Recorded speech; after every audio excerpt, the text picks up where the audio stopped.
If you're alone, that's different than being lonely. Don't confuse being alone with being lonely. You can wind up being lonely if you are alone, and that's why people don't want to be alone, because they don't want to be lonely. But don't confuse lonely with alone. If you're alone, you're alone. It's okay that you're alone. What we're trying to dodge is becoming lonely.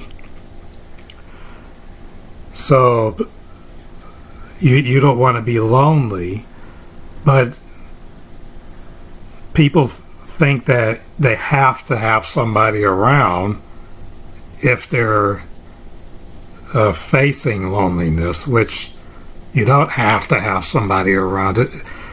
The last thing you want to do is get into a relationship just because you're afraid of loneliness.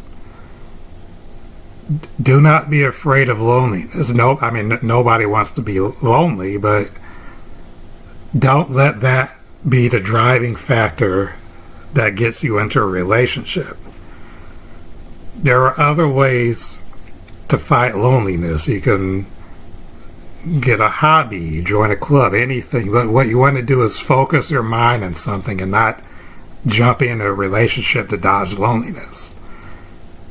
It's okay to be alone, but to fight loneliness, focus your mind on a hobby, a task, whatever it is, but do not let loneliness be the driving factor that leads you to jump into a relationship, stay in a relationship, just because you're afraid of loneliness.